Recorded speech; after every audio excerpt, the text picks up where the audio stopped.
An African penguin named Tess is recovering from skin cancer surgery at a zoo in the state of Colorado. Tess is the world's oldest African penguin in captivity. The bird's population has been falling due to many factors, including climate change. CCTV's Hendrik Sybrandy has more from Pueblo, Colorado.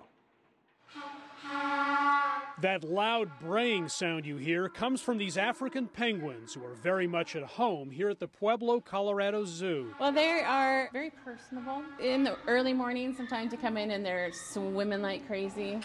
Tess, whose friend Mongo is her constant companion, is the star of the show here. At just over 40 years of age, she is the world's oldest living African penguin in captivity. No females ever made it to 40 before. But Tess had a serious health scare recently when skin cancer was discovered on her face.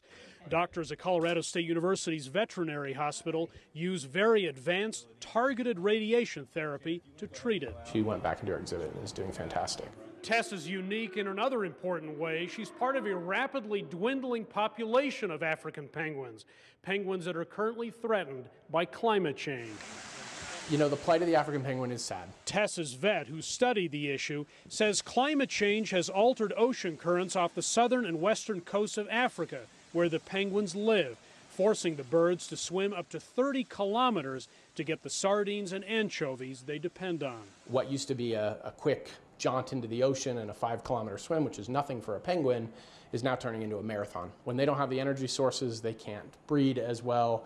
There's young that are not being fed as well. So where once several million African penguins lived in the wild, now there are fewer than 200,000, and the number is dropping. The African penguins, at the current predictions, will be extinct within the next 20 years. Dr. Matt Johnston says that would be tragic. It hurts to know, as someone who loves life in all of its glorious forms, that, you know, my kid may go to the Western Cape and not get to see the nesting penguins, because they're amazing to see. They're back. He hopes Tess's story shines a light on the African penguin problem and leads to action. Yeah, I like to think of her as an ambassador for awareness. An ambassador who continues to age gracefully, delighting her zookeeper and everyone else. Anything past 40 is just, you know, gravy. Gravy, yeah.